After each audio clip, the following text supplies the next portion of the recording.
IESO Pode Mais no ar hoje. Hoje é um dia muito especial, um dia muito legal, porque nós conseguimos trazer uma pessoa que há muito nós falávamos, você vai ter que ser uma das pessoas convidadas do nosso podcast, tá?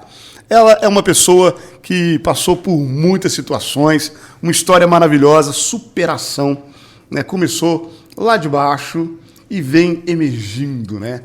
Ela é a nossa precursora aqui desse projeto, do projeto IESO Pode Mais, e também a gestora da IESO. Hoje vamos falar com ela, a Márcia IESO. Quer dizer, a Márcia Almeida. Como é que você está? Tudo bem? Que bom ter você aqui com a gente hoje.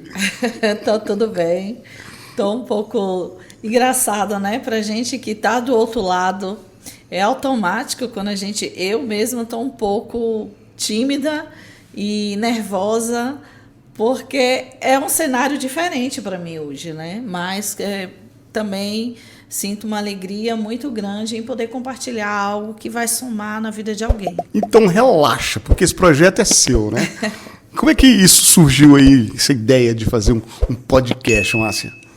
Então, a ideia do podcast veio em dar voz, porque assim, eu escuto muitas histórias no meu dia a dia, eu gosto muito de conversar com as pessoas, e sempre nessas conversas eu estou ali conversando com empresários, com pessoas que eu tive o privilégio, a honra de ver o crescimento delas, né? E como eu falei, uma das coisas que eu mais amo nessa vida é entrar no mundo das pessoas, conhecer o mundo delas. Você gosta de história? Eu gosto das pessoas, eu gosto de gente. Eu gosto muito de gente e gosto das histórias que essas pessoas têm, que ela carrega, porque eu sempre aprendo com elas. Então, quando eu tive essa oportunidade de conhecer várias histórias, eu falei, por que não ampliar isso? Porque eu não queria só ficar para mim essa informação, mas eu gostaria de compartilhar essa informação com outras pessoas também. Né? Para você ter uma ideia, até com os moradores de rua eu gosto de conversar. Que legal. Eu gosto de conversar com eles. Você quer saber a história? Você fica cutucando? Saber, eu quero entender. Como é que você foi parar aí? Eu quero saber, porque toda pessoa ela tem uma história de vida. E ela não foi à toa. Então, eu já tive a oportunidade de conhecer pessoas que... eu conheci um rapaz, outro tempo atrás, ele me falou assim, me procura, meu nome é tal, no Google.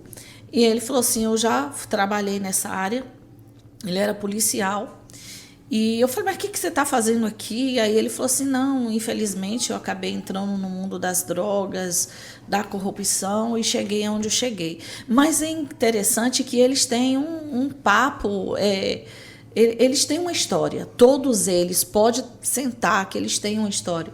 Então eu gostaria de compartilhar as histórias das pessoas, porque Só que hoje nós queremos saber a sua história. Tá? Então vamos lá. Por onde você quer começar, Márcia? Lá desde pequenininha, os sonhos, as vontades, os desejos, anseios. Por onde começou aí essa trajetória de empreendedora, de mulher gestora, de mulher que gosta da história? Então, a minha infância, né, há 40 anos atrás, eu tive uma oportunidade, por ter tido muita escassez na minha infância, eu tive uma oportunidade muito grande, porque eu fui criada muito livre. Então, eu fui criada num sítio grande, onde tinha liberdade, tinha espaço. Que legal. Então, minhas brincadeiras da infância não foi de bonequinha, era subindo em árvores, era correndo, era explorando, era criando. Eu criava os meus brinquedos. Como eu não tinha brinquedos, por exemplo, né? Eu não tinha brinquedos. Mas você também não tinha referência, então você criava... Eu criava meus brinquedos. Até hoje, assim, eu passo por algumas coisas na natureza. Eu criava minhas bonecas e eu entrava naquele mundo. Eu gostava de acordar muito cedo, 5 horas da manhã. Eu já estava pelo sítio criando, com 5 horas da manhã. Eu já estava por ali, brincando, criando os meus brinquedos. E eu entrava ali, eu era feliz e mesmo sozinha, muitas vezes. Eu era feliz. Não tinha irmão, nada? Tenho a minha irmã, mas muitas vezes, até pela limitação dela, ela não estava ali na mesma vibe que eu, mas a gente brincava muito também, né? Que legal, que legal. E lá na roça, já surgiu alguma vontade de falar assim, não, eu vou para a cidade, eu vou fazer alguma coisa? Como é que Não, é que, na verdade, não era nem a roça, era aqui em Porto mesmo. Eu sou nativa daqui. Assim. Então, era um sítio que meus pais tomavam conta nesse sítio. Então, eu era muito... Eu não tinha, assim, esse desejo, porque eu era feliz ali dentro daquele mundo, dentro daquela limitação, dentro daquele espaço. Eu estava feliz. E como é que foi sua primeira experiência profissional? Quando foi? Como foi?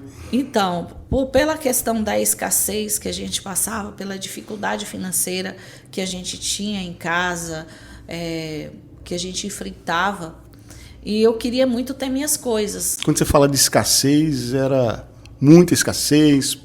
Era muito assim, era assim. Passava dificuldade? Passava dificuldade mesmo, né? Mas só que tinha uma coisa interessante, né? O meu pai, ele por ele não ter um filho homem, eu era meio que uma espécie do filho homem que ele não teve, porque ele me carregava para tudo. Meu pai ia pescar, ele me levava para pescar. É legal. Meu pai era pedreiro.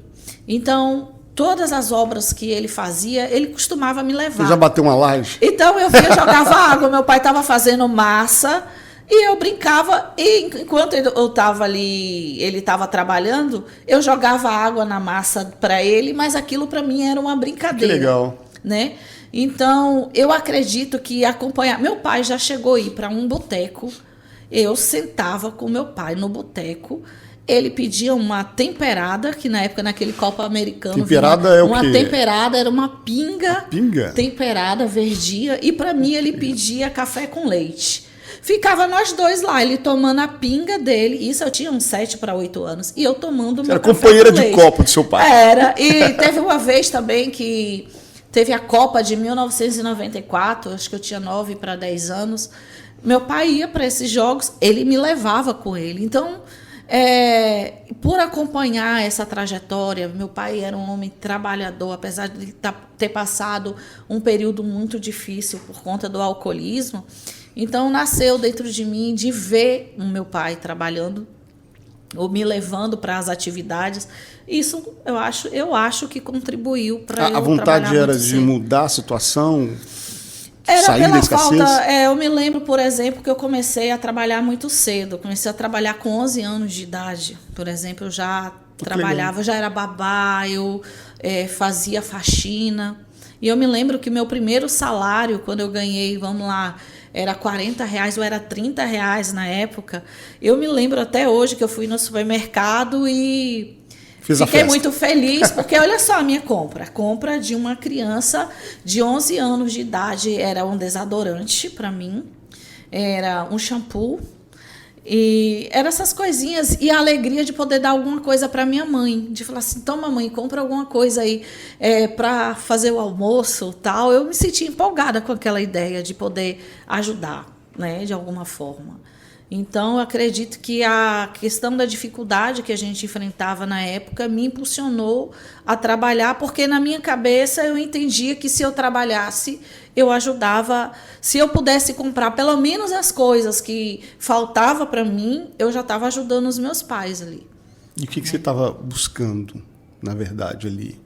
Você estava buscando só sair daquela situação ou você tinha sonho já de... Não, vou chegar nesse ponto aqui. Minha mãe conta que quando eu tinha 5 anos de idade, a minha mãe ela lavava roupa, né, para uma pousada. Infelizmente, eu presenciei um momento em que essa dona dessa pousada ela estava reclamando, brigando com minha mãe, e aquilo foi algo que me tocou, que foi me um gatilho chocou. Ali? Foi ali. Tanto minha mãe disse que eu disse a ela, que eu falei assim, eu não quero essa vida para mim.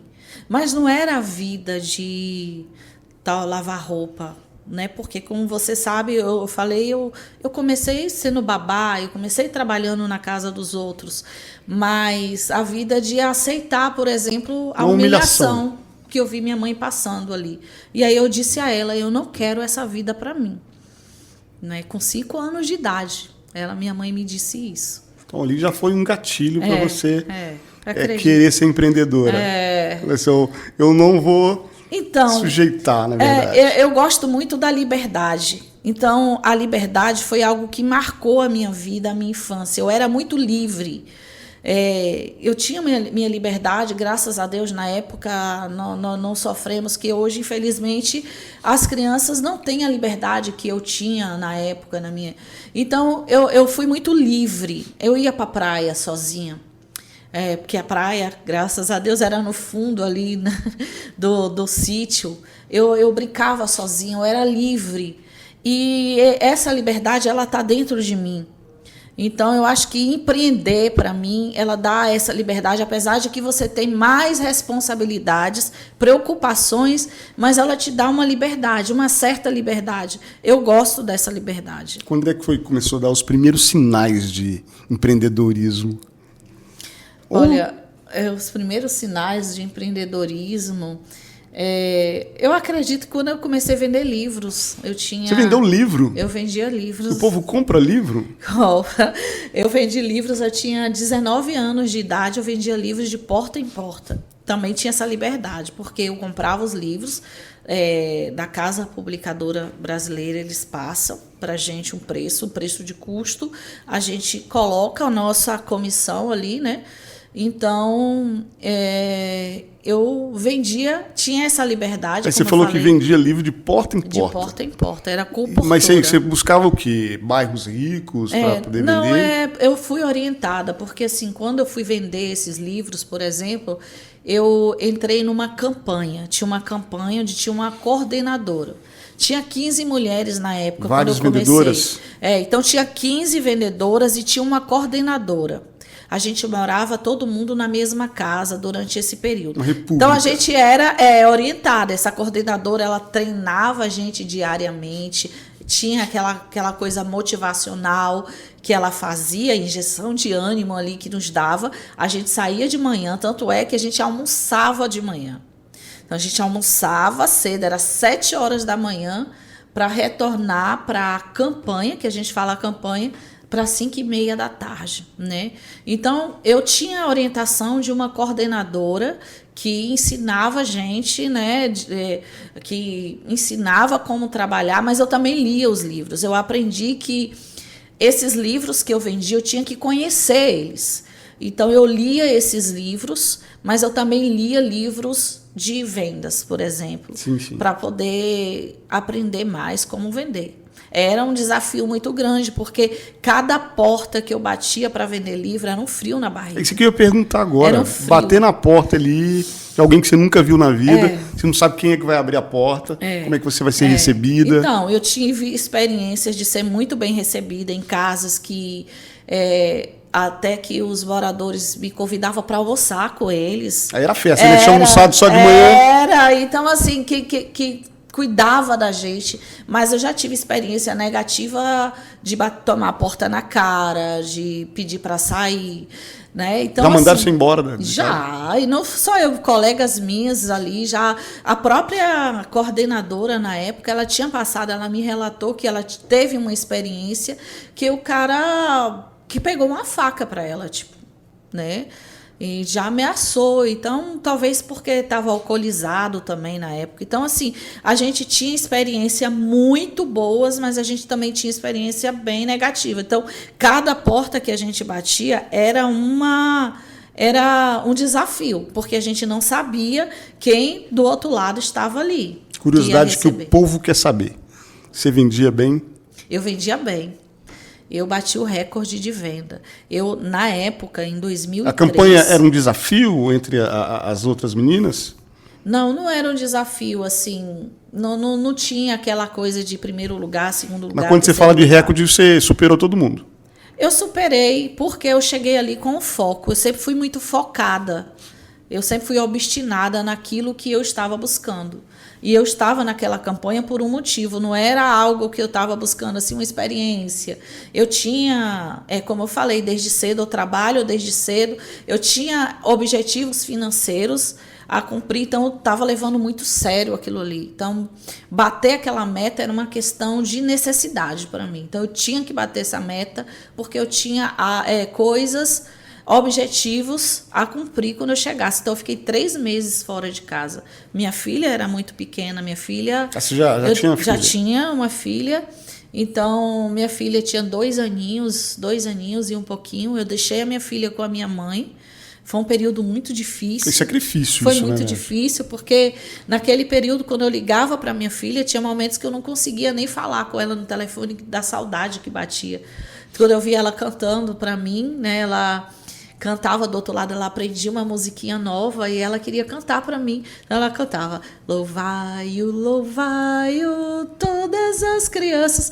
Aí eu não conseguia mais falar do outro lado, eu estava chorando. Nó na garganta. Eu chorava ninguém porque mais. eu não conseguia ir, aí ela vinha. Então, assim, eu tinha um objetivo a cumprir, eu tinha uma filha pequena em casa me esperando, então eu estava ali para ganhar, para poder vencer. Você falou que tinha meta, mas pelo que você falou que bateu o recorde, então você superou a meta. Porque naquela época, pensa em 2003, eu consegui sair de lá, porque olha só, eu ajudava na campanha, a gente pagava as contas juntas, as meninas, era rateada o aluguel, era rateada a conta de luz, a conta de água, a feira que era feita. Então, a gente rateava todas essas despesas, né?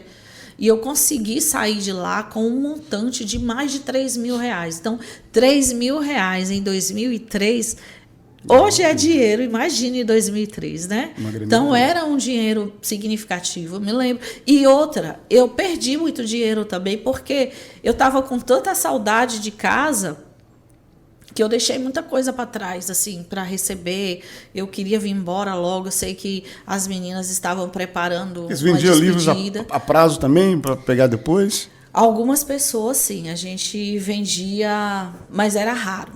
Porque era assim, a gente pegava o sinal e na entrega dos livros pegava o restante. Assim. Essa era o formato. Era um pedido, então. Mas, às vezes, eu abria alguma exceção, desde que o cliente pagasse pelo menos preço de custo, que eu garantia ali para mim não ter um prejuízo. Então, ficava para mim receber depois a minha parte. Essa fase da venda de livros foi a principal escola que você acha que te impulsionou para depois de estar preparada para enfrentar o que você enfrenta hoje?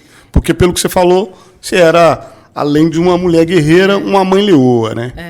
Eu tinha... Na verdade, Nasa, eu acredito que ele foi uma passagem, né? Porque eu penso que cada fase da minha vida, desde a infância, que não foi fácil, mas ela me preparou, né? Os meus amigos de infância costumam dizer, né, que eu liderava, inclusive, até as travessuras entre eles. E era verdade mesmo, que eu tinha uma criatividade, uma ideia, eu com meus primos e tudo, eu falei, bora fazer isso, bora executar isso. Então, a criatividade e essa parte da liderança já estava ali presente, desenvolvendo aos poucos, né? Você é uma colérica, né? Pensou, então, vamos fazer. Eu pensava, eu não parava, né? Então eu queria estar sempre fazendo alguma coisa, tinha que estar sempre me mexendo, né? Aquele lance, né? Penso, não desisto. Isso aí. Exatamente. Mas, e pós a questão da venda? Isso foi com 19 anos? Foram 3 meses só essa experiência? Depois eu voltei, continuei na área de vendas.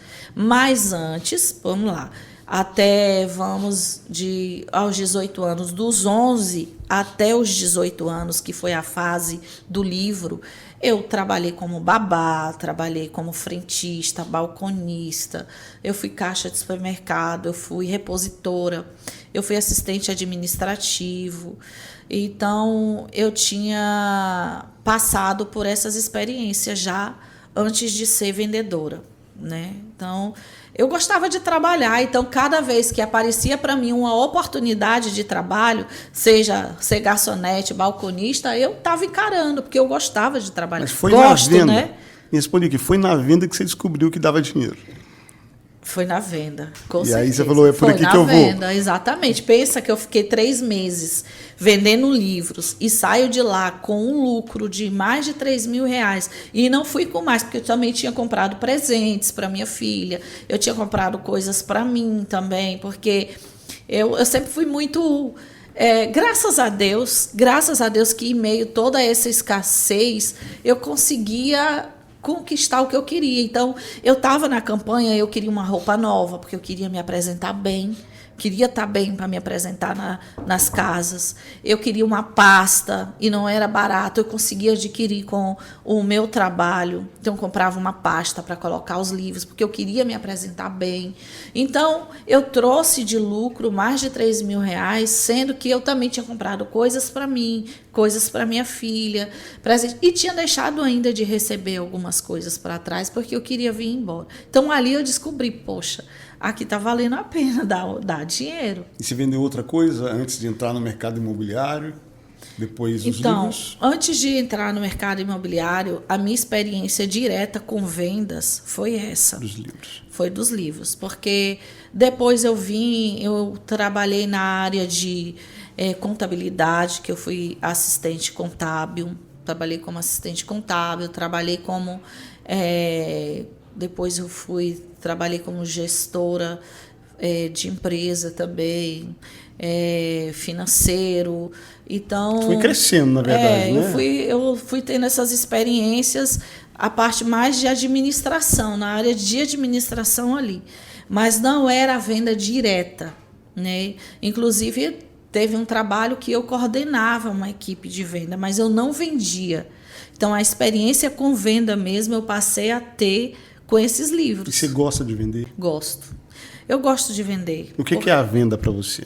A venda, para mim, é a realização, é ajudar alguém a realizar um objetivo, seja ele qual for, né? Quando, por exemplo, tive uma experiência com vendas, mas eu não entrei para vender, eu entrei para atuar na área administrativa de uma papelaria. E lá eu tive uma experiência de ficar lá um período até que fosse preparado o escritório para mim estar. E aí eu comecei a me envolver com as vendas e eu gostei daquilo. Assim, eu gostava, porque, sei lá, é algo que você está ali ajudando as pessoas a realizar o objetivo dela, o sonho dela. E de alguma forma eu me sentia realizada com isso. E esse mercado imobiliário, como é que ele pintou no seu colo, assim? Então, o mercado imobiliário eu vim através de um amigo, um grande amigo meu, que ele se chama Jean. Eu tive um período muito difícil na minha vida, né? Que meu filho estava doente, ele tinha um problema de saúde e eu não conseguia dormir mais porque meu filho não conseguia respirar bem à noite. Ele tinha um problema respiratório muito sério. E por essas noites mal dormida, cuidando dele, eu tive que sair de um trabalho, onde eu trabalhei mais de 10 anos ali, para cuidar do meu filho. E fiquei desempregada, porque eu optei por cuidar dele. Depois de um período aí de 2 anos em casa, 2 anos e pouco, cuidando do meu filho, eu tinha que voltar para o mercado de trabalho. Só que estava difícil. Durante esse período aí dos 2 anos, você ficou ansiosa para voltar? Não, ou estava porque de boa eu em casa? estava muito focada na cura do meu filho. Eu não conseguia pensar em nada. Eu estava focada no meu filho ali, total, né? Então, quando meu filho ficou bom, graças a Deus, e que foi um milagre que Deus fez ali na vida dele, eu senti, agora eu tenho que voltar. Só que 2 anos afastada do mercado, não foi a mesma coisa. Tudo estava diferente, tudo estava mais difícil. Eu tive dificuldade para retomar, porque uma coisa era a constância que eu tinha antes, eu nunca fiquei sem trabalhar. De repente, eu fico 2 anos sem trabalhar, quero voltar e as portas estão fechadas. Era um desafio muito grande. Então, eu conversei com esse meu amigo Jean, eu falei, eu preciso arrumar alguma coisa, me ajude e tal. E aí, ele me apresentou para uma imobiliária, que surgiu uma vaga nessa empresa que ele trabalhava. E aí, ele foi e falou assim, olha, vai precisar de alguém nessa área. Você não entendia nada do mercado? Nada. E eu entendia de gestão de pessoas, aí eu já entendia. Eu sempre tive muita vontade de aprender também. Eu tive facilidade, porque eu sempre entro naquele mundo que eu estou inserida, eu entro de verdade ali. Então, ele me deu, né, essa dica, ó, o pessoal está precisando de uma pessoa aqui, e eu fiz o meu currículo e entreguei. Depois de quase uma semana, eu fui chamada, né, para atuar como broker dessa imobiliária. Peraí, você não entendia nada do mercado e foi ser líder lá? Eu fui ser líder lá. Doideira isso. E foi um desafio muito grande. porque eu enfrentei preconceitos ali. Como é que pode uma pessoa que não entende nada do mercado e vai ser uma líder dentro desse mercado? Mas eu sou muito grata à pessoa também, além do meu amigo Jean, que me deu essa dica, o dono dessa imobiliária, eu sou muito grata a ele. Hoje ele é um regional, né? Sim, quando eu entrei para essa imobiliária, que eu não entendia nada, o dono dessa imobiliária, ele me ensinou, me treinou para isso. Inclusive, eu fui treinada ali para poder atuar, mas eu tinha muita coisa que eu vinha de mim, da experiência de gestão, de pessoas, entendia de administração também. E eu fui colocando em prática aquilo que eu conhecia. E fui aprendendo, porque eu também fui pesquisar foi sobre sucesso? o mercado. Você está no mercado que você não conhecia? Foi, nós tivemos um resultado muito positivo ali dentro dessa empresa. Foi muito bom os resultados. Eu trouxe muitos frutos de lá, pessoas que estão comigo até hoje, dali dessa experiência que eu tive. E você ficou quanto tempo nesse mercado? Eu fiquei pouco tempo lá, fiquei no espaço de 1 ano. Depois eu fui para uma outra também, fiquei mais quase 2 anos. E daí foi. Mas você já pensava, durante o tempo que você estava lá, você já estava arquitetando, falar assim, eu vou sair daqui, vou montar uma imobiliária? Não tinha. Fala a verdade. Não tinha isso, de verdade. Mas o meu filho, ele foi o meu. O que eu posso dizer assim, que te empurra, que abre esse caminho, né? Seu motivador. O meu filho foi isso. O meu filho me questionou, porque eu saí dessa, né, fui para outra. Só que veio a pandemia. E veio toda aquela situação da pandemia, que a gente sabe que foi difícil para todo mundo. E nessa outra, eu já tinha também, eu entrei com o cargo de liderança lá dentro, como broker. Permaneci por 1 ano e meio como broker ali. Para quem não sabe o que é broker... Broker, na verdade, se você for traduzir broker, é corretor. Mas dentro dessa empresa, dentro dessa imobiliária, o broker ele é o líder ali dentro, né? Então, eu entrei, atuava como líder. E depois de um tempo, de mais de 1 ano e meio, quase 2 anos ali, que veio a pandemia, então surgiu essa questão de não poder mais, de não ter condições de me manter ali e de reformular. Porque assim, foi no período da pandemia? No período da pandemia. Então, muitas pessoas tinham que se reorganizar, porque foi algo que pegou muita gente de surpresa. Então, naquele momento, ficou difícil, veio mais uma dificuldade ali. Aí meu filho falou assim, mãe, você trabalhou a vida toda pelos outros. Seu filho já adulto? Nada, meu filho estava com uns 8 anos de idade. Criança. Os 8 anos. Que legal. Os 8 anos, meu filho chegou para mim e falou assim, mãe, até quando você vai ficar trabalhando para os outros e não vai fazer algo para você? Aí eu falei, sério? Facada no seu coração. Foi, porque eu não tinha pensado, de verdade, eu não pensava nisso. Meu filho ficou cutucando. Aí eu peguei e falei assim, mas e se eu fosse abrir uma imobiliária, como seria? Aí ele, bora escolher, e a gente brincou ali, né? Pegamos uns nomes e a gente fizemos uma oração e a gente colocou 10 nomes. E fomos sorteando. Desses 10, a ideia era tirar 5. Descartou os outros 5. Foi por eliminação. Foi por eliminação. Aí surgiu os últimos 3 nomes. E foi quando surgiu a IESO. Porque a IESO... IESO? O que significa IESO? IESO em Swahili quer dizer Jesus. Swahili é uma língua, né? Então, onde é que fala Swahili? Sabe? Não sei. Eu sei que eu pesquisei vários idiomas. E gostei. IESO quer dizer Jesus. Jesus. Eu gostei do som IESO. Né? Eu gostei muito desse som. É um yes. Tem exatamente, não foi algo. Eu falei assim, vou procurar no Swahili. Não, eu saí, coloquei o nome Jesus e fui olhar a tradução em vários idiomas. E em Swahili era Iesu. Eu falei, gostei. Então, nessa listinha aí tinha vários outros idiomas, nome de Jesus em outros idiomas. Não. Tinha nomes normais mesmo do dia a dia que as pessoas costumam usar. Mas só tinha esse em nome diferente. Que era só uma única Interessante essa sugestão. História. Foi uma única sugestão. Que foi Jesus. Mas eu queria mais. Eu falei assim, não, eu queria colocar a sociedade com Jesus. E aí eu fui pesquisar. Vamos ver sociedade, companhia. E lá em Swahili, Kampuni. Então, ela é Kampuni Iesu. Então tem outro nome aí? Kampuni Iesu. Que é legal. Sociedade com Jesus. E essa sociedade existe na prática? Claro, com certeza. É até somente o que explica a gente estar aqui até hoje é só isso, porque eu me considero nova no mercado imobiliário. A Iesu, tem quanto tempo? Tem 5 anos.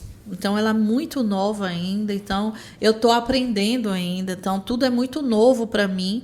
E para mim me manter nova nesse mercado, com essa empresa, com a quantidade de corretores que a gente tem hoje associados, só justifica essa sociedade. Esse sócio é o diferencial? Me conta aí. É o diferencial da Iesu. Que legal, que legal. Mas e durante essa caminhada aí? Começou a Iesu. Como é que foi isso aí? Não, a gente começou do nada. Do nada, assim como eu falei. Foi na pandemia, quando tudo estava difícil. Eu te falei, eu não tinha nenhuma intenção de abrir uma imobiliária. E de acordo com alguns problemas que a gente estava tendo anterior, eu saí da outra imobiliária que eu trabalhava. Eu queria, na verdade, eu estava pensando em descansar. Eu não tinha uma ideia formulada do que eu ia fazer. Mas eu tinha amigos que eu trouxe para esse mercado, assim como o Jean abriu essa porta para mim, eu abri também essa porta para outros amigos, que são meus amigos até hoje, que estão comigo até hoje. Você falou aí um pouquinho atrás que veio uma turma com você. Veio. Você tirou o pessoal da imobiliária? Você roubou, não, então você roubou o pessoal da imobiliária? Não, Olha, conta essa história direito, então, Márcia. esses amigos que vieram, que são meus amigos, por exemplo, que eram amigos de infância, amigos há mais de 10 anos. Você que levou eles para lá? Eu levei eles para o mercado imobiliário.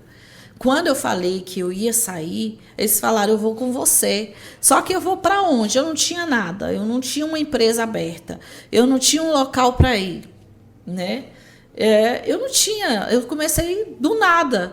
Tanto é que eu ia para o meu amigo hoje, o Neto, da Herbalife, tinha um espaço da Herbalife, eu ia lá para esse espaço, tomar Herbalife, e aproveitava esse momento em que eu estava na Herbalife com o Neto, ali conversando, eu conversava de negócios com esses corretores. Mas eu não lá era seu QG? Era o que eu tinha. Era o escritório, porque eu não tinha um escritório. Não tinha escritório. Então a Iesu começou do nada. Na Herbalife. Não, dentro da Herbalife de Neto ali, né? Que a gente ia. Em algum lugar específico? No shopping Avenida. Então eu ia para lá tomar minha nutrição. Audácia pura sua. Eu ia tomar minha nutrição e aproveitava para falar de negócios com esses amigos que tinham. Então vamos começar assim. Para mim foi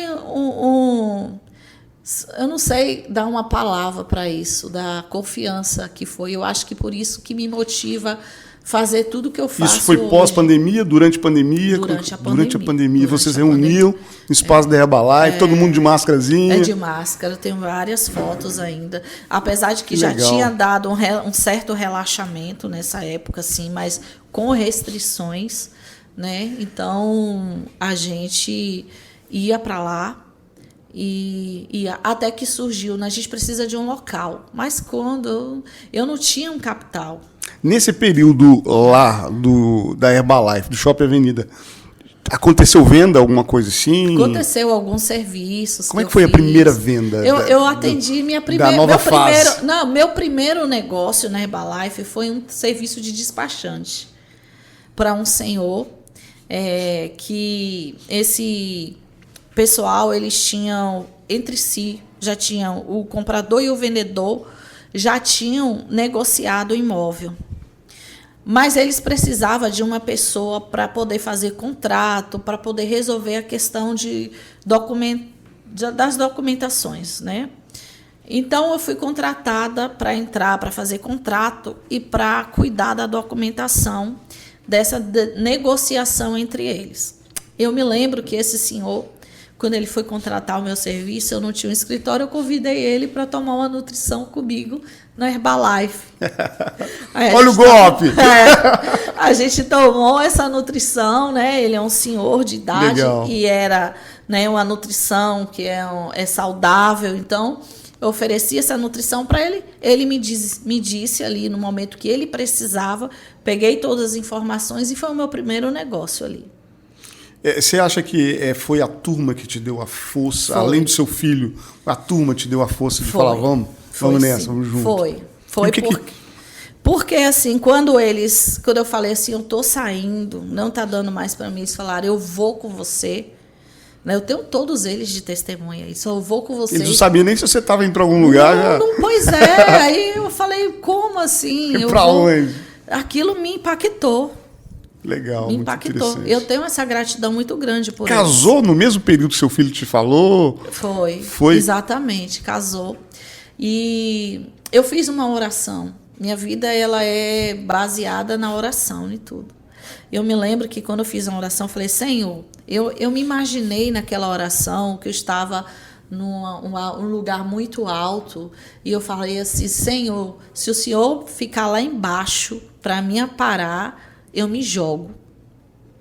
E eu estava falando disso, que era desse objetivo. Esse salto, né? É um salto.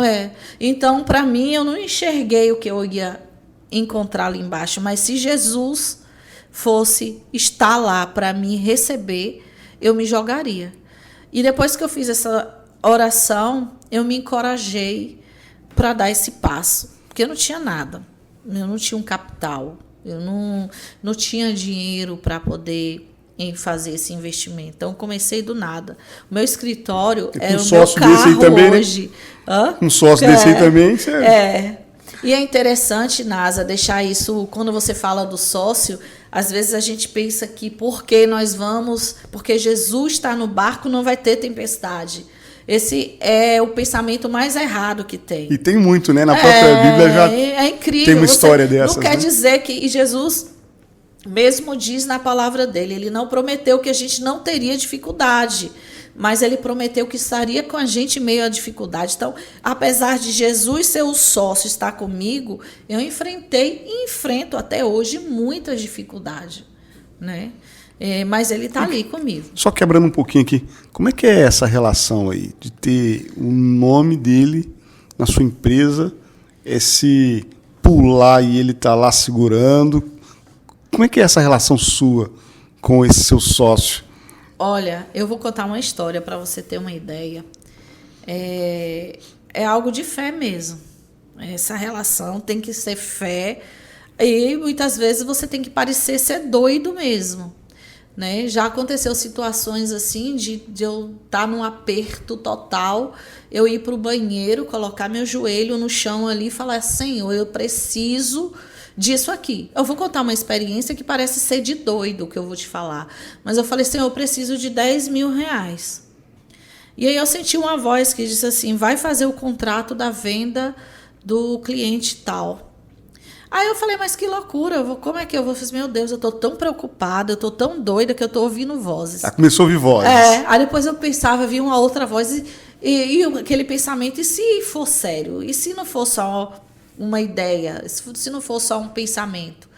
Então eu fui lá e falei assim, vou sentar, peguei meu notebook, falei, vou fazer esse contrato. E vou apostar, vou ver no que isso vai dar. Aí eu falei, mas eu vou botar o que no contrato? Aí eu sentia de novo a voz, qualifica o imóvel e o dono do imóvel. Você já tem um bom começo. Eu falei, meu Deus, eu tô ficando bem doida mesmo. Mas eu fui lá, abri o notebook, fiz um contrato de compra e venda, qualifiquei o imóvel, qualifiquei o dono, mexi nas cláusulas, o que dava para mexer, o que é padrão. E quando eu estava terminando o contrato, eu recebo 2 ligações, né? de pessoas que estavam interessadas no imóvel. Foi tão doido que eu fiquei tão eufórica na hora que eu falei, olha, quem me mandar a documentação primeiro leva.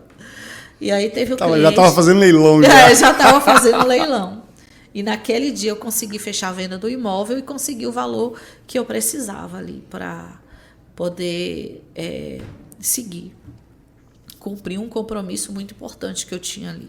Então o sócio falou, vai lá e faça a parte. Exatamente. Que eu estou do outro lado aqui segurando. Então é muito doido. Você tem um sócio, não quer dizer que a gente não vai ter dificuldades, que a gente vai ter. Eu acredito que essas dificuldades ela nos ajuda a crescer, né, a se fortalecer. Não é o que a gente quer. Vou dizer para você se eu gosto. Você gosta? Márcia, vou romantizar. A dificuldade vai te crescer, vai te fortalecer. Não é algo que eu quero. Eu queria crescer, me fortalecer sem passar pelas dificuldades. Mas não tem como. Então, eu não tenho como escolher e eu passo. Sim, sim. E essa transição de sair de funcionária para ser uma gestora, proprietária de uma imobiliária. O que mudou? Nossa, mudou tudo. Mudou tudo porque quando eu estava trabalhando como líder, como funcionária, eu só tinha um foco. O meu foco era motivar os corretores, trabalhar com recrutamento motivacional. Ali eu não tinha conhecimento do financeiro, da situação, eu não tinha preocupação com os compromissos financeiros a serem cumpridos. O meu foco era só gestão de pessoas. Quando eu venho para cá, para o outro lado, que eu assumo uma imobiliária, aí muda, porque eu tenho que trabalhar na parte da gestão de pessoas, motivacional, e ao mesmo tempo eu tenho que me preocupar com os compromissos. Isso foi muito louco para mim, porque enquanto eu abro meu notebook para trabalhar financeiro, olhar o financeiro, aquilo é estressante, é desgastante, é chato. E ao mesmo tempo eu teria que largar aquela parte chata, aquele humor ali para poder motivar. Então isso foi assim um desafio muito grande. A IESO, como é que você olha hoje para a IESO do início para agora? Ela cresceu, né? Ela cresceu bastante, ela ganhou visibilidade, mas o que mais me marca da IESO do início até hoje é a nossa constância que nós temos, a fidelidade dos corretores que estão comigo até hoje. Os que saíram de lá com você até hoje, continuam comigo. Até hoje? Até hoje eles estão comigo. Isso me marca bastante, porque apesar de que tem os contratempos, a gente sabe que o mercado imobiliário não é um mercado fácil.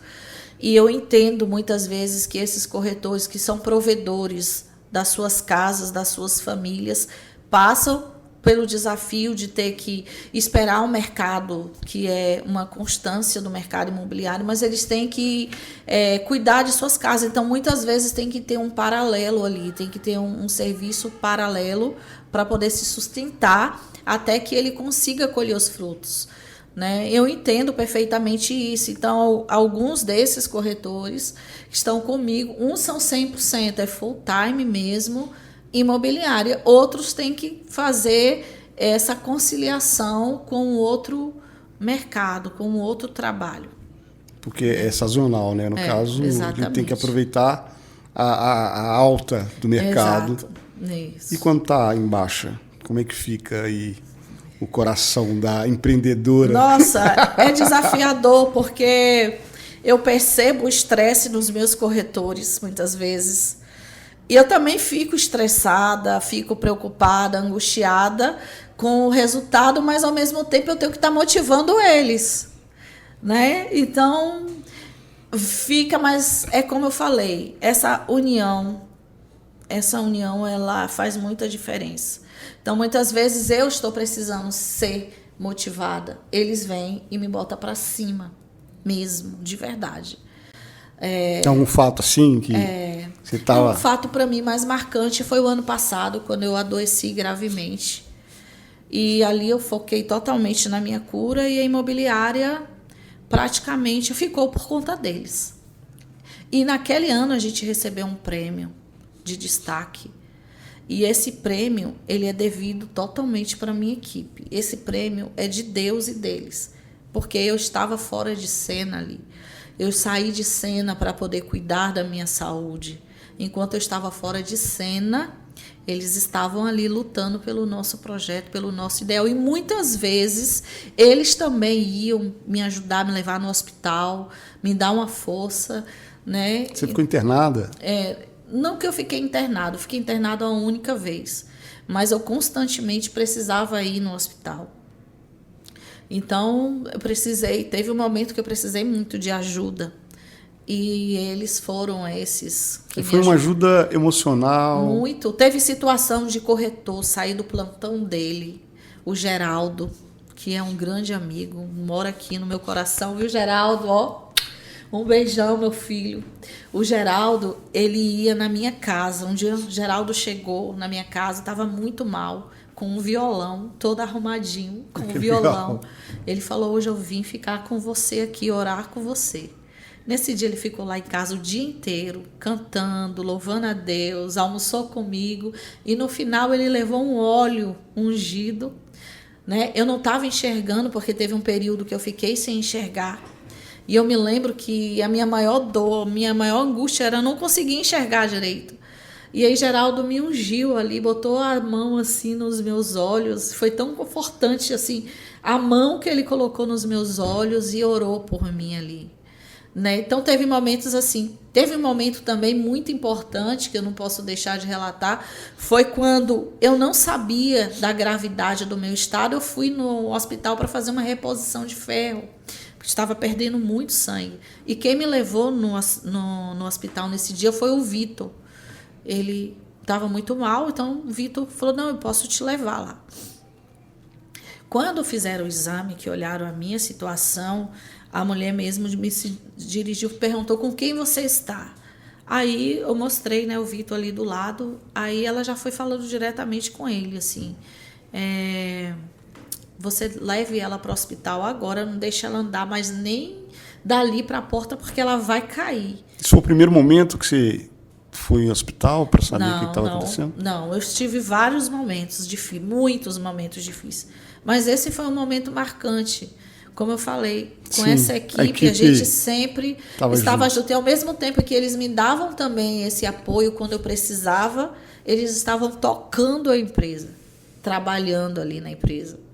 Né? E a empresa ela foi um destaque. Foi em um ano de 2024, a gente recebeu um prêmio de destaque. E esse prêmio ele é totalmente dedicado a Deus e a essa equipe maravilhosa da IES Imobiliária. Tá, vamos puxar um pouquinho de saco dessa equipe, que eu tô achando que eles merecem. Como é que você classificaria essa equipe que você tem? A gente criou um vínculo de família mesmo. Eu vou te dizer mais um outro episódio. Infelizmente, nós tivemos um corretor que veio a falecer de Covid. Sério? E foi muito rápido, porque na Covid não podia se fazer o velório e tudo, só estava a esposa e a filha.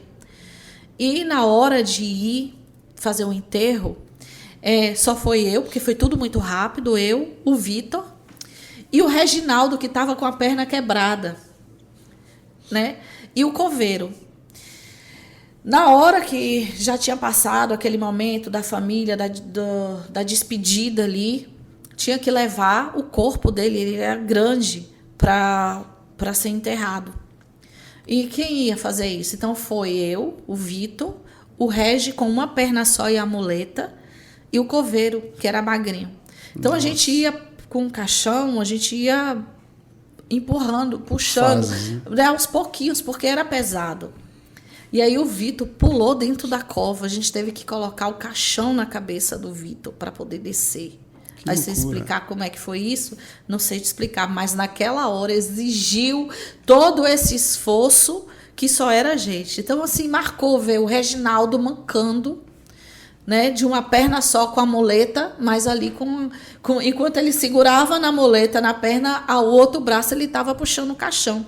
Por que eu estou falando isso? Porque isso, para mim, é um retrato do que a gente construiu ao longo desses anos na IES Imobiliária. Essa construção dessa amizade, dessa dessa familiaridade, porque para mim é mais do que uma amizade, é um vínculo familiar que a gente criou. Pelo que você falou aí, com problema de saúde, alguns problemas, principalmente no mercado sazonal dessa forma, o que te inspira a acordar todos os dias e falar assim, hoje eu vou matar esse leão aí? O que me inspira, o que me sinto viva é fazer o que eu gosto. Eu gosto de gente. Eu sinto que se eu estou somando na vida desses corretores e na vida dos clientes, para mim isso me mantém viva, me mantém motivada. Então, quando eu estou aqui envolvida com eles na imobiliária, com os corretores, eu estou ali, eles me cobram muito, tá? Eu sou bem cobrada pelos corretores, tem que fazer isso, tem que estar... Isso vai me mantendo. Porque se eu hoje fosse falar assim, não, eu vou fechar e eu vou trabalhar sozinha, talvez eu não teria esse impulso da equipe me cobrando, assim como eu cobro eles me cobram. Então é uma troca. A gente se cobra ali o tempo todo e eu acho que isso é que faz com que a gente não desista nos momentos mais difíceis que a gente enfrenta nesse mercado. Na verdade, você como gestora, nesse aspecto com a equipe, é mais uma parceira mesmo do que uma chefe ou uma líder, no caso de... Não, líder sim, porque eu tenho que estar sempre à frente, puxando eles, embora, vamos aqui, por esse caminho. E eles seguem, eles vão, né? Eu já tive a experiência de chefe e já tive a oportunidade de me desenvolver como líder. Porque eu sabia que quando eu era chefe, eu não era amada. Eu não era Qual que é a amada. diferença de ser chefe e ser líder? De ser chefe, eu queria do meu jeito, eu ordenava, eu dava ordens, tinha que ser daquele jeito. E como Você líder, era implacável? Eu era assim. Eu era chefe mesmo, chefe. E como líder, eu tive que virar a chave totalmente, entender que eu ia andar contrário, na mão contrária do que eu estava indo como chefe. E tinha que retomar. Isso foi uma virada de chave muito grande na minha cabeça, porque nesse mercado imobiliário, o chefe ele não vai conseguir resultado com os corretores. Não dá, não cabe. Porque são corretores autônomos, são profissionais autônomos. Se eu imponho a eles, se eu coloco uma imposição a eles, eles não vão ficar. Igual apertar uma manga madura, né? Não, eu falo para eles o tempo todo, porque a pressão eles já sofrem no dia a dia, né? O aluguel é uma pressão, o pagamento dos boletos, a escola do filho, os materiais, isso tudo é uma pressão. Então, não cabe a mim esse papel de pressionar, porque eles já têm essa pressão natural. Então, o meu papel é motivar para que eles alcancem o objetivo deles, e assim eles alcançando o objetivo deles, eu alcanço o meu. Nessa caminhada, nessa história toda aí, você faria alguma coisa diferente ou o que você acha que faltou para, sei lá, apimentar um pouquinho mais a história? Eu acho que no início faltou hoje uma postura que eu estou adotando hoje em dia, que é cobrar mais, né? Não no sentido de pressão, né? Mas no sentido de a gente cobrar os resultados, motivar, né? Mas, assim, eu não estou conseguindo encontrar uma palavra. Esse é o maior desafio para poder liderar uma equipe nesse mercado imobiliário? O maior desafio para liderar a equipe no mercado imobiliário, para mim, são dois. A baixa é uma coisa que eu aprendi, que é que nem o coração, né? De aquelas linhas cima e baixo. Ela não vai ficar lá embaixo o tempo inteiro, né? No dia que ela ficar reta, a pessoa morreu, não é verdade? E esse mercado eu aprendi que ele vai ser sempre de altos e baixos. Quem está embaixo tem que entender que vai subir. E quem está em cima tem que entender que vai descer. Então não vai ser para sempre. For para sempre, eu vendi 10 imóveis e tal. Ele tem que entender, vamos lá, vamos ter um controle financeiro, vamos se preparar, que nem a formiguinha faz no verão. Vamos se preparar para o inverno, então quem está em cima tem que se preparar para a baixa. Quem está na baixa tem que entender que não é o fim do mundo, que não é o fim do mercado, que não acabou ali, mas entender que vai ter o período de subir novamente. Então, é muito fácil, nesse momento de baixa, a pessoa esquecer que teve lá em cima, o que vai subir de novo. Então, o desafio é, nesse momento, de mantê-los conscientes de que é só uma fase e que essa fase vai passar. Mas eu entendo também que quando a pessoa ela não tem um controle financeiro muito bem ou não se preparou para essa baixa e ela chega nessa baixa, vem essas pressões, né? Vem as cobranças, vem tudo isso. Então, é um desafio muito grande conseguir manter aquele corretor motivado, acreditar que é só uma fase que vai passar. É difícil você conseguir manter naquela realidade, olha, é só uma fase, vai passar. Então é um desafio muito grande. Eu gosto muito de estudar a mente humana e eu sei que é complicado. Por quê? Você como líder aí, você sabe que existe 4 temperamentos, né? E existe 16 personalidades. Né? E aí você lidar com... Quantos são os seus... Uma média de 30 a 35 corretores. Como é que é lidar com as diferenças de temperamentos, de humores, de personalidades de uma equipe de mais de 30 pessoas? Engraçado que, na verdade, isso para mim não é o mais difícil. Né? É difícil, mas não é o mais difícil, porque são mundos diferentes. Eu acredito que a convivência com uma irmã que eu tenho, que ela é especial, ela me preparou muito para a vida, para lidar com as limitações das pessoas. Eu tenho uma irmã que é especial. E ela sozinha, né, ela tem diversos altos e baixos e humores, né? Ora ela está feliz, ora ela está triste, ora ela está com muita raiva. E do nada, o humor dela muda muito rápido. E a minha irmã, ela foi essa professora na vida. Ela me ensinou muito, ela me ensinou a lidar com as limitações das pessoas. Então, não é algo que me choca, não é algo que me surpreende, porque eu convivi a vida inteira com a minha irmã, que tem todas essas limitações, e eu amo ela, protejo ela, cuido dela, e com os corretores não é diferente. Então, eu lido. Às vezes que tem que ser firme, eu sou firme. Engraçado que uma corretora falou para mim essa semana, falou, Márcia, você briga com a gente, mas a gente não consegue ficar com raiva de você, por que será? Né? Aí eu falei para ela, porque vocês sabem que eu faço por amor. Eu não humilho eles, eu não ofendo, eu respeito e muito, mas na hora de ser firme, eu sou firme. Na hora de ser dura também, às vezes eu sou dura, mas eles percebem ali que não é uma humilhação, não é um desrespeito, mas é um impulsionamento, é uma forma de impulsionar, de sacudir e falar assim, nós temos que sair daqui, dessa realidade. Né? Então, para mim, é isso aí, que é dessa forma que eu lido com essas diferenças, é gostar. Se você não gosta de gente... Se você não amar, uma vez eu aprendi quando eu entrei nesse mercado.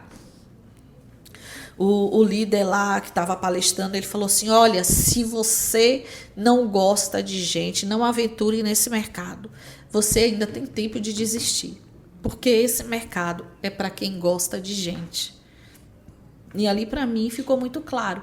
Porque que eu tenho que lidar com diferentes personalidades dos meus corretores, mas eu também tenho que lidar com as diferentes personalidades dos clientes.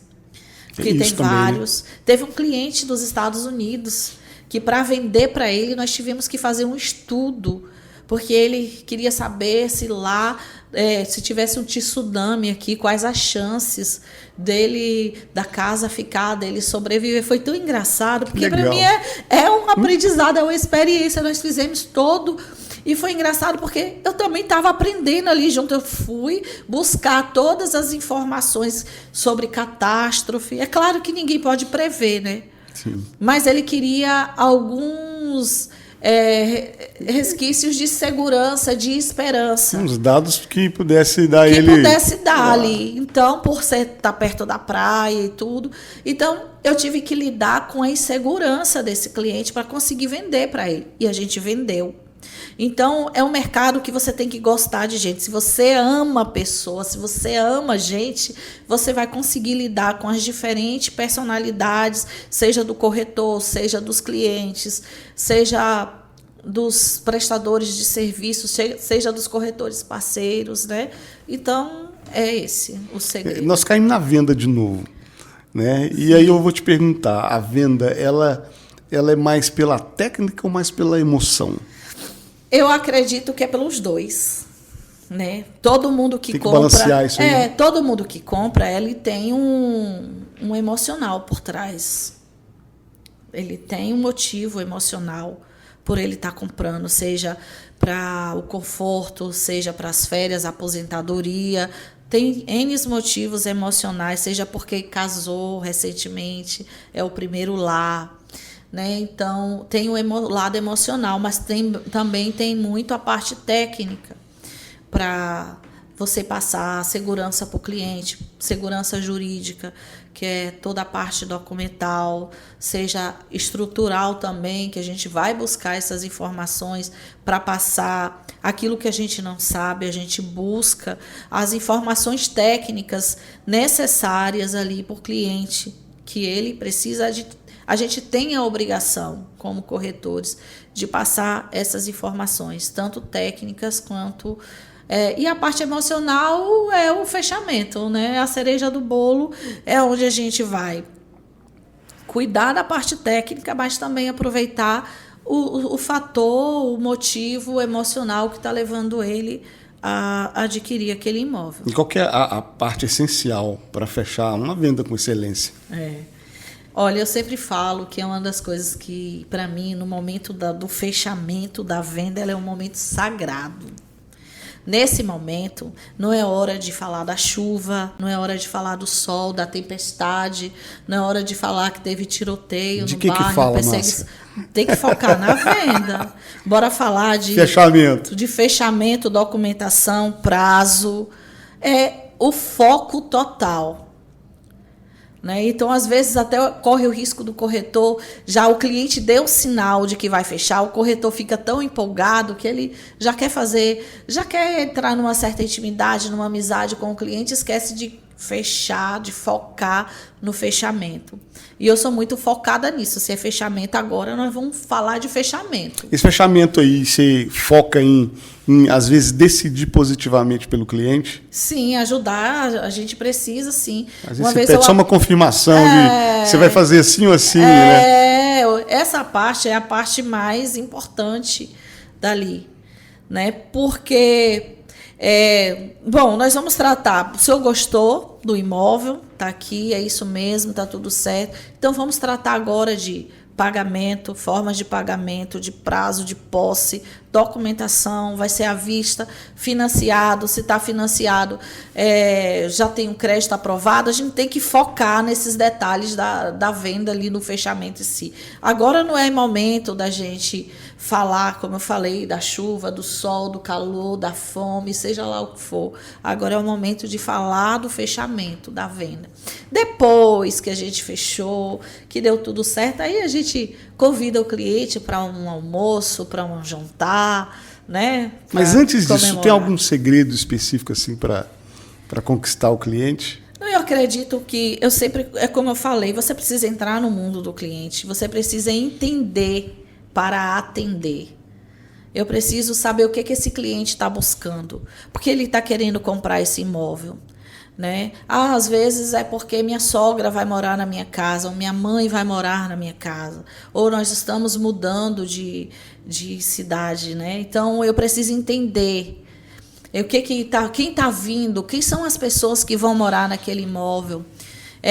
Eu preciso de informações como esse cliente está especulando, é só um desejo de comprar, ou é algo que ele já veio para comprar esse imóvel. Se ele vai financiar o imóvel, já está com esse carta de crédito aprovada, se ele já tem um cadastro aprovado num banco para financiar. Então, precisa entender como um todo. Essa, para mim, é a fase mais importante. Porque, às vezes, o cliente fala assim, eu quero comprar um imóvel, o corretor leva o cliente para fazer um city tour pela cidade, sem nem ter um imóvel, tá? Mas sem entender qual é, até quanto que esse cliente está buscando para pagar nesse imóvel. Porque se ele está buscando um imóvel de até 300 mil, eu vou mostrar imóveis dentro do preço que ele está buscando, ou dentro das características, dentro do bairro, da região que ele está buscando. Mas para mim poder atender ele bem, eu preciso entender o que ele está buscando e qual é o poder de compra, o que ele pode naquele momento. Se o cliente falou para mim, eu tenho 250 mil e posso chegar até 300 mil, eu não tenho que mostrar um imóvel de 350 mil, de 380 mil, porque eu vou desanimá-lo. Eu tenho que buscar imóveis dentro da característica do que ele pode e do que ele quer. Então, eu preciso entender. E isso vai ser na qualificação do cliente, nesse atendimento. Eu vou qualificar, eu vou bater esse papo legal com ele, tomar esse café para falar do sonho dele, do objetivo dele. Aí, depois desse passo, nós vamos selecionar os imóveis dentro dessa característica e dentro desse poder de compra dele. Aí eu vou selecionar certinho os imóveis que cabem dentro do que ele está buscando. Então, eu acho que é muito mais assertivo dessa forma. Esse mercado, durante muito tempo, eu acredito que talvez até hoje seja mais dominado pelo masculino. Como é que é ser mulher nesse mercado? E talvez quando você começou era mais ainda. Me fala um pouquinho dessa experiência de ser mulher. Eu vou discordar de você só na parte do mercado. Ser mulher para a gente, eu acho que em todos os tempos e épocas sempre foi um desafio muito grande, até lá dos primórdios da época da Bíblia. Então, ser mulher é um desafio, né? Por conta que, infelizmente, a gente tem que entender que a gente tem que lidar com o machismo, com a lei do patriarcado, né? Então, eu falo assim, essa história de que a mulher conquistou o seu espaço lá, não é uma história verdadeira. Eu acho que a gente tem que conquistar, a gente levanta todos os dias com o desafio de ter que conquistar o nosso espaço. E eu percebo isso no dia a dia.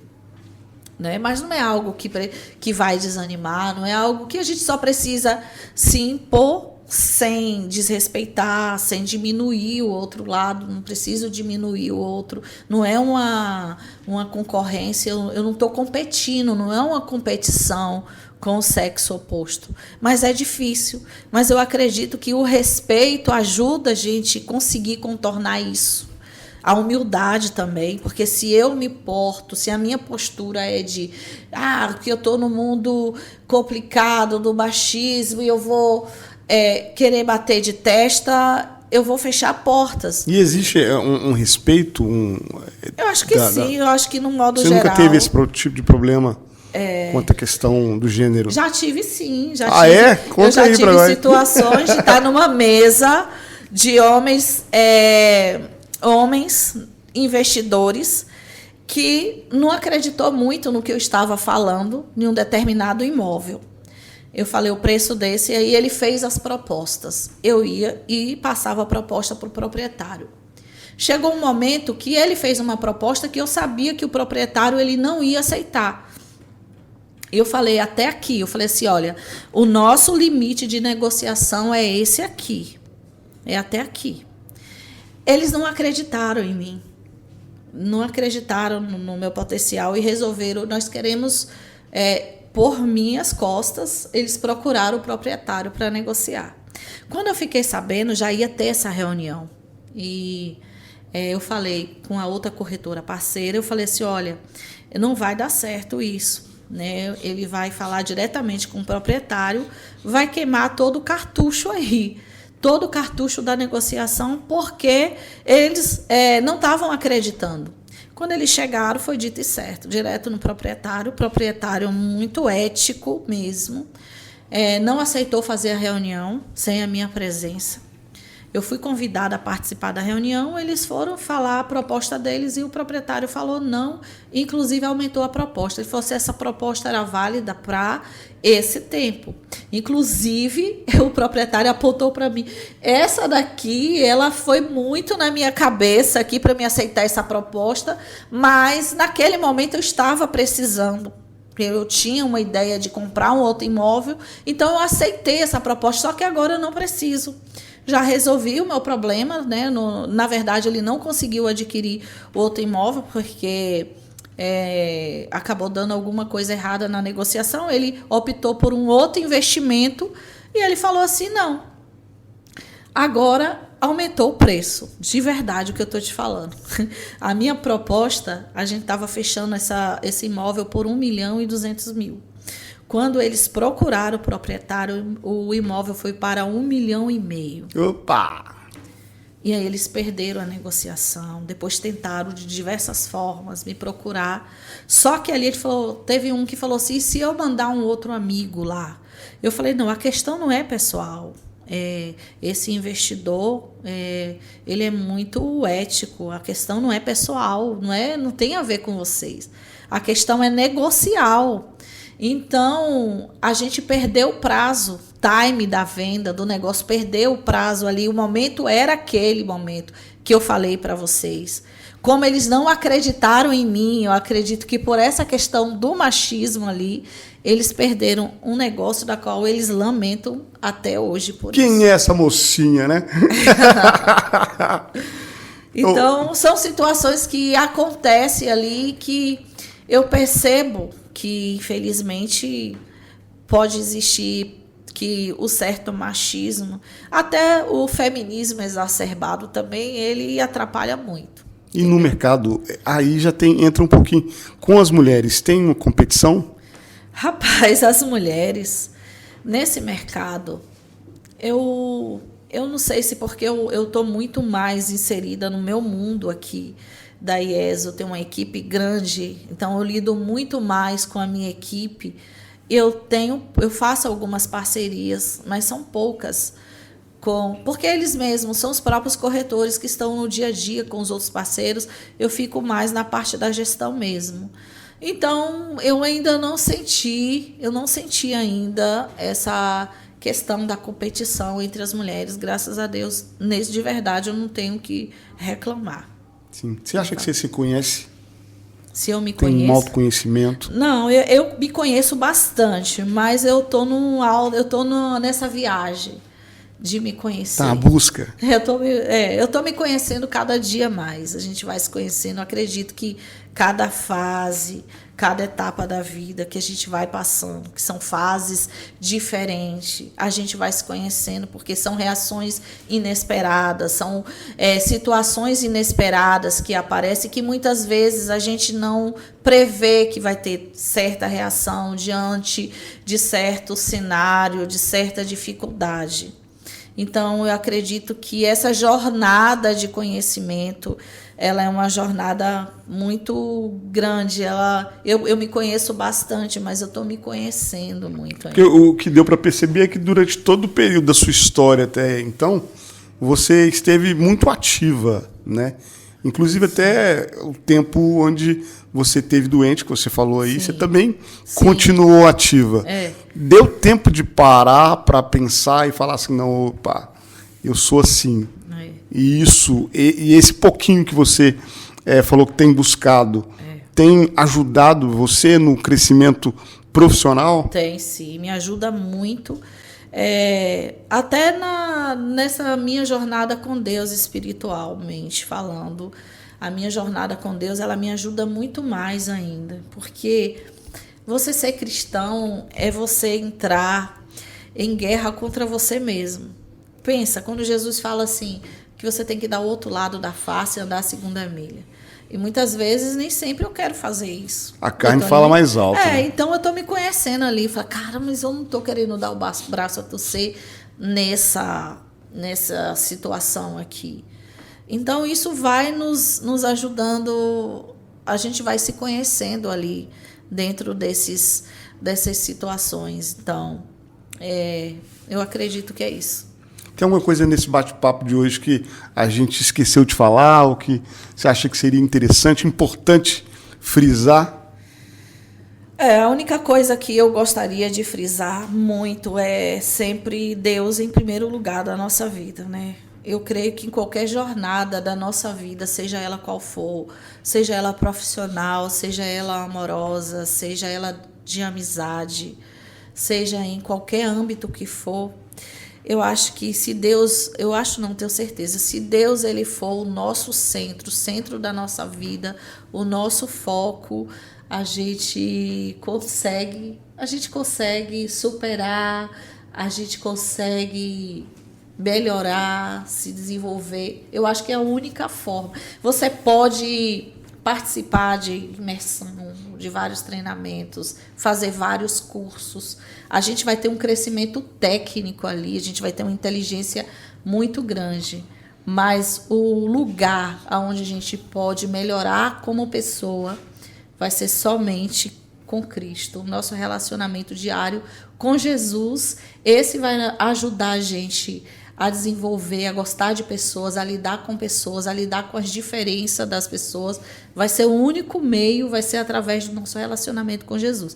Tem uma frase que diz assim, o costume, a forma de você lidar, falar com Cristo, né, muda a forma como você fala com as pessoas. Então, se a gente está acostumado a estar no nosso dia a dia com Jesus, a gente vai sim melhorando. Agora, é importante saber que o processo de mudança de vida é o processo de uma vida inteira, né? Então, mais ao lado de Cristo. E antes da gente ir para o final, eu queria te perguntar se você já pensou em algum desses momentos das agrulhas da vida, tipo o momento que você teve doente, por exemplo, você pensou em parar, já pensou em desistir, Sim, já pensou em jogar tudo para cima? Sim, a tentação de desistir, ela é praticamente diária, ela é sempre, ela está ali no dia a dia com a gente. A tentação é muito grande, porque quando você está apertado ali, que você está angustiado, que você pensa ali, vem sim um pensamento. Eu seria muito hipócrita se eu não dissesse a você que eu não pensaria em desistir. Penso sim em desistir. Até hoje? Até hoje vem um pensamento, várias vezes. O que me ajuda, muitas vezes, a não desistir é o apoio que eu tenho em casa, do meu esposo, por exemplo. O meu esposo, ele é meu maior incentivador. Por muitas vezes eu cheguei chorando com ele, falei assim, aqui para mim é o fim da linha. Aí ele fala, não é o fim da linha não, você vai continuar. Você ainda tem mais fôlego. Você vai continuar, não é? Outra coisa também são os próprios corretores, né? Já essa questão de querer desistir, eu já cheguei para um corretor, por exemplo, e falei assim, olha, eu acho que é o fim da linha aqui. E você fala Falo porque a gente tem uma relação muito próxima com os corretores. É muito próxima. Então eu falo assim, tem vezes que eu pergunto para eles, vocês têm condição de ouvir o que eu quero te dizer aqui, sem levar por coração, sei, porque eu como líder tenho que estar para cima, mas tem momentos que eu não tô. E aí eu sinto a vontade, eles me dão a liberdade de ser quem eu sou, e ser vulnerável, de mostrar minha fraqueza para eles, de mostrar minha vontade de desistir. Outro dia eu falei para um corretor assim, falei, rapaz, eu acho que agora é o fim da linha, vamos desistir. Aí ele falou, se você desistir, a gente monta uma tendinha e vai botar lá na praia, a gente vai trabalhar. Eu comecei, até me emocionei na hora, eu falei, sério? Então, isso aí ajuda a gente a continuar. E o sócio? Na hora que pensa em desistir, como é que você encara ele? Pois é, nessa hora aí a gente fica perguntando, né? Então, não é que eu desisti, mas vem o pensamento de desistir. Alguma vez você fala assim, eu tô sozinha? Você pensa, fala com ele? Às vezes a gente pensa assim, tô só nisso, mas só é aquele momento, depois passa. É a crise existencial. A crise existencial, ela passa depois, entendeu? Porque, como eu falei, é por isso que a convivência em equipe, ela conta muito. Quando você está do lado de pessoas de verdade, de pessoas de relacionamentos saudáveis, esses relacionamentos, ele tende a levar você para cima. de não deixar você desistir. Seja qual for, seja um relacionamento de amizade, seja um relacionamento amoroso, de profissional. Se você não tiver uma boa relação ali, por isso que a Bíblia diz que é melhor 2 do que 1, porque na fraqueza de um, o outro fortalece, estende a mão. Por isso que eu gosto de trabalhar em equipe, por isso que eu gosto de estar em equipe, eu só ando em bando. Dificilmente você me vê sozinho. Meu carro, eu estou com corretores o tempo todo, estou ali com eles o tempo inteiro, eu estou o tempo todo com eles. Esse lance de voar em bando é muito legal, né? Você já conhece a história dos gansos que voam em V? O porquê que eles voam em V? É muito interessante, né? Porque quando o da frente é exatamente para quebrar o vento, sim, né? E eles fazem isso. E quando um adoece, sempre desce mais 2 com eles, para quando voltar em V. Acredito que essa história seja um pouco disso. E eu fiquei sabendo que você é coach também. E como é que você junta isso tudo com esse trabalho? Quando eu fiz o meu curso de coach, né, eu me certifiquei, inclusive, internacionalmente, né, um certificado internacional chique, hein? De coach. Chata. Quando eu fiz isso, e você acredita que quando eu pensei em fazer esse curso de coach, eu pensei mais na minha equipe naquele momento, em mim, porque o curso ele ajuda muito a gente a desenvolver a gente mesmo, as nossas habilidades, a nossa liderança. E também, como eu, por ser líder, eu tenho que estar motivando esses corretores. Então, o curso de coach, eu foi pensado primeiramente para poder trazer esse suporte para mim mesmo e para a minha equipe. E depois expandir. Então, meus amigos coach, vocês têm uma líder coach international, né? Então, tem que respeitar, né? Não, mas é um curso muito bom, eu não me arrependi de ter feito, é um curso caro, inclusive. Eu levei 2 anos para fazer esse curso. Você aplica? Foi bem puxado. Você aplica isso dia a dia? Eu aplico, sim, no meu dia a dia, muita coisa. Gosto de estar sempre revisitando. É um self-coach, mas você também auxilia os corretores nesse sentido. Foi 6 certificações, inclusive, é o self-coach, o T-Leader, analista comportamental, e agora me passou, mas são 5 certificações que eu fiz nessa área de coach. Mas eu fiz ela mesma em primeira mão, foi para mim, me desenvolver a mim mesmo, meu profissional, e assim poder ajudar outras pessoas.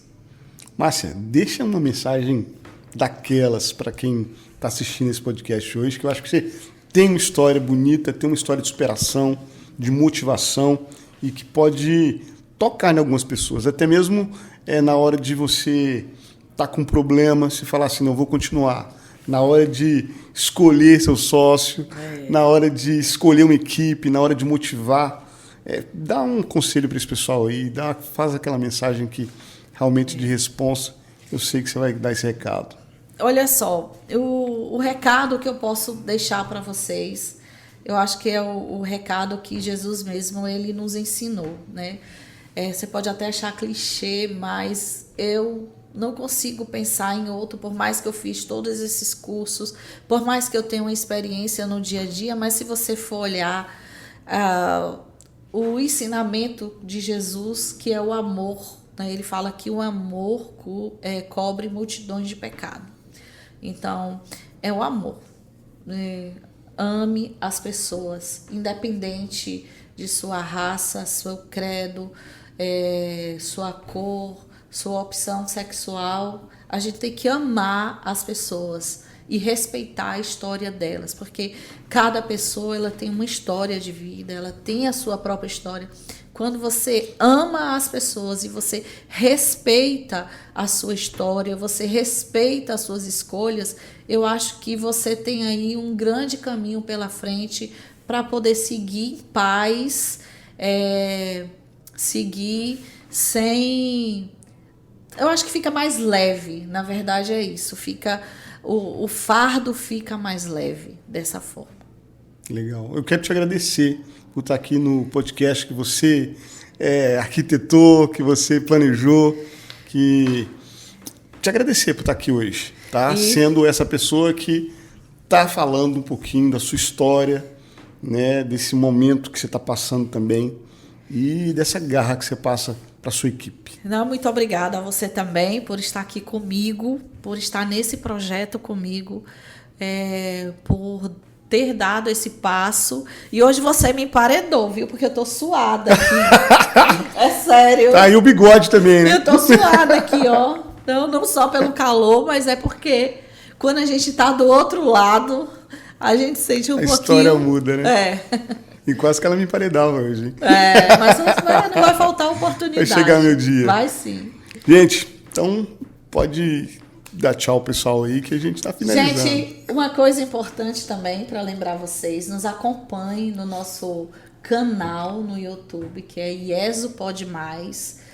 Se inscreve lá, assistam, dá o seu joinha, dá o seu comentário, ativa o sininho, porque a gente está tendo aqui, a gente tem um cronograma bem recheado de pessoas que vão estar aqui contando a sua história de vida. E como eu falei, essa troca, esse conhecimento, você conhecer o mundo da outra pessoa, ela vai te inspirar, vai te motivar, vai te fortalecer.